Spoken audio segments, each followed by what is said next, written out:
Participate किया है? अच्छा, कितने बच्चों ने स्पोर्ट्स में पार्टिसिपेट नहीं किया? क्यों नहीं पार्टिसिपेट किया? मौका नहीं मिला है? चलो, जिसने पार्टिसिपेट नहीं किया, एक बच्चा खड़ा होके बताओ क्यों नहीं पार्टिसिपेट किया? अच्छा, किसने पार्टिसिपेट नहीं किया? हाथ खड़े करो। अब तो कम खड़े होंगे। अब देखो, दो ही हाथ खड़े होंगे। अच्छा, जिसने पार्टिसिपेट नहीं किया, एक बच्चा खड़ा हो जाओ। हाँ बेटा, तू खड़ा हो जा। हाँ, खड़ा हो जा। क्यों नहीं पार्टिसिपेट किया? अच्छा, इसलिए नाम नहीं लिखा। अच्छा, बगल में जिसने हाथ खड़ा किया था वो बताए। हाँ जी, यही कारण था। चलो बैठो। बहुत लोगों को लगता है कि पढ़ाई छोड़ के स्पोर्ट्स में जाने का मतलब है स्ट्रेस। फिर पढ़ाई का होता है स्ट्रेस? होता है पढ़ाई का? कितने बच्चों पे स्ट्रेस होता है? अरे, एक दूसरे को देख के खड़ा करते हो आप। स्ट्रेस का मतलब क्या होता है? तनाव। स्ट्रेस की अगर डेफिनेशन पढ़नी हो तो कैसे पढ़े सरल शब्दों में? अगर किसी सिचुएशन में किसी पर्टिकुलर थिंग के बारे में ओवर थिंकिंग करें तो उसे स्ट्रेस कहते हैं। अच्छा, ओवर थिंकिंग करेंगे तो उसे स्ट्रेस कहते हैं। और कोई? क्लास में पढ़ाते हैं आपको फिजिक्स? देखो, हमको तो एक ही चीज समझ में आती है कि स्ट्रेस जो है ना, वो किसके बराबर है? प्रेशर के बराबर है। प्रेशर पड़ता है, लेकिन प्रेशर का बटा भी होता है एक। प्रेशर का बटा क्या होता है? Resilience. Stress is equal to pressure divided by resilience. Pressure तो बढ़ता रहेगा, लेकिन बटा में क्या बढ़ाना है? रेजिलियंस। समझते हो? कौन बताएगा रेजिलियंस किसे कहते हैं? हाँ, कोई भी बताओ हिम्मत करके। एरिया है एरिया। रेजिलियंट होता है कि जो कभी छोड़ता नहीं किसी चीज को, लगा रहता है? वो हारता नहीं है। न हारने की, न छोड़ने की, न गिरने की, गिर के उठने की जो एक क्षमता होती है ना, उसको रेजिलियंस बोलते हैं। तो स्ट्रेस जो है, स्ट्रेस तो बढ़ेगा, क्योंकि जिस तरह का समय बदला है। हमारे जमाने में भी स्ट्रेस होता था, लेकिन हमारे जमाने में भी एक अलग प्रकार की रेजिलियंस हम बढ़ाते थे। हम रेजिलियंस कैसे बढ़ाते थे? हम रेजिलियंस बढ़ाते थे, उस समय तो मोबाइल होते नहीं थे। उस समय किसी के घर में एक टीवी होगा तो पूरा मोहल्ला देखने के लिए आता था। हमें याद है, संडे को सारे लोग, हमारे घर में टीवी होता था, आधा मोहल्ला मेरे घर में होता था टीवी देखने के लिए। तो जो रेजिलियंस थी वो किससे बढ़ती थी? जब हम एक दूसरे से मिलते थे। आज किसी दोस्त से मिलना है तो कैसे मिलते हैं? फोन पे। तब हम आधा किलोमीटर चल के जाते थे दोस्त से मिलने के लिए। अंदर से बड़ा वो जुनून होता था दोस्त से मिलना है। आज तो जुनून है ही नहीं। फोन के बटन दबा दिए, दोस्त से बात हो गई, जुनून खत्म। है ना? तब हम स्कूल से जब वापस आते थे तो पहला काम क्या करते थे? बगीचा होता था बाहर, वहां खेलने जाते थे, और 2-3 घंटे खेल के फिर वापस आते थे। कभी नदी में तैरने जाते थे।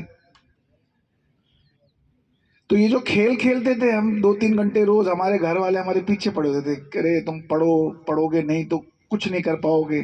हम भी अड़ियल थे, हम भी खेल के ही आते थे। लेकिन उस खेल खेल में कुछ और चीजें बढ़ी।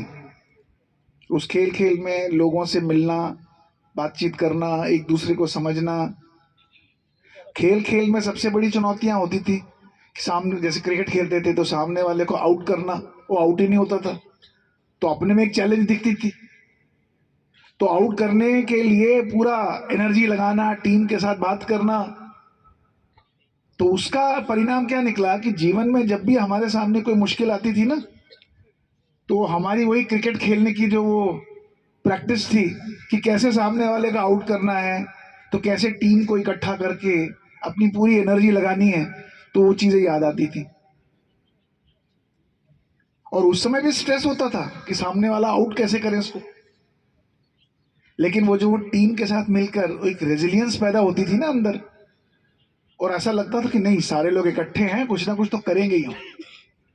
फिर जब उसको आउट भी कर देते थे तो फिर हमारे को टारगेट अचीव करना होता था, अरे भाई इतना स्कोर कैसे बनाएंगे, तो फिर टीम आपस में बात करती थी, तो मेंटल स्ट्रेंथ बढ़ती थी, एक दूसरे से बात करके मेंटल स्ट्रेंथ बढ़ती थी।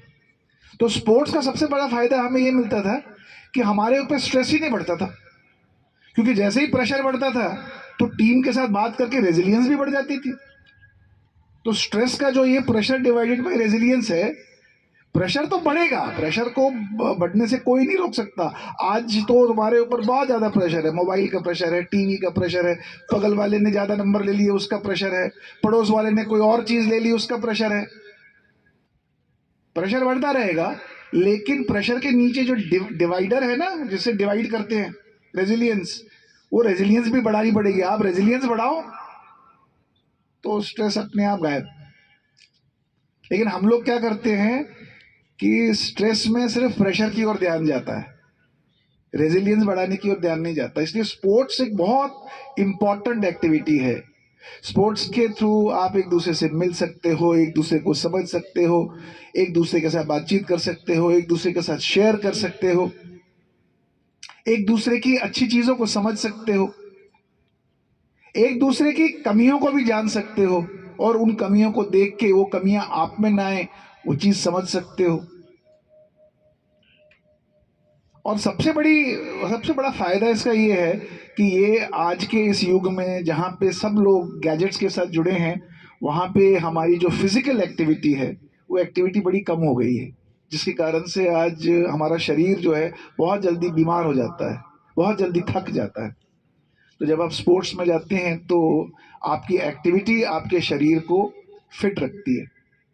तो इसलिए आप स्पोर्ट्स में बिल्कुल भाग लेते रहें, और नंबरों की चिंता नहीं करनी है, नंबर आते रहेंगे अपने आप, जितने भी आ जाएं। जितने भी दुनिया में लोग सक्सेसफुल है ना, जो बड़े फॉर्च्यून 500 कंपनीज में भी सबसे ऊपर बैठे हैं, अगर उनका स्कोर कार्ड, मार्क्स कार्ड लेके देखोगे आप, तो उनमें से कोई भी फर्स्ट पोजीशन होल्डर नहीं होगा, सारे के सारे एवरेज पढ़े लिखे होंगे।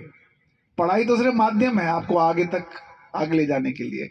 आगे आपको जो सक्सेसफुल बनाएगा वो आपकी मेंटल एबिलिटी है, वो आपकी करेज है, वो आपकी कॉन्फिडेंस है, वो आपका रेजिलियंस है, वो आपका एटीट्यूड है, वो आपका व्यवहार है, वो आपकी सोच है। आप कितना सकारात्मक सोचते हो, जब मुसीबत होती है तब भी कितना सकारात्मक सोचते हो, जब गिरते हो तब भी कितना सकारात्मक सोचते हो। तो वो सोच ही तुम्हें आगे ले जाएगी, वो सोच ही हम सबको आगे ले जाती है। तो इसलिए मैं आप सब लोगों को बधाई देता हूं कि आप लोग स्पोर्ट्स खेल रहे हैं। अभी थोड़ी सी फैसिलिटीज़ कम है, लेकिन आने वाले दिनों में ये फैसिलिटीज़ और निखर के आएंगी। और मैं आप लोगों को आश्वासन देता हूं कि आप लोगों को अगले 1 साल 2 साल में इस विश्वविद्यालय में बहुत सारी ऐसी चीज़ें एक्सपीरियंस करने को मिलेंगी जो शायद कहीं पे भी नहीं मिलेंगी। और मुझे उम्मीद है कि पूरा फैकल्टी, हमारा स्टाफ, टीचर, स्टूडेंट्स सब मिलकर उस ध्येय को पूरा करने के लिए अपना एक पूरी एफर्ट लगाएंगे। इसी के साथ बहुत बहुत बधाई और बहुत बहुत धन्यवाद।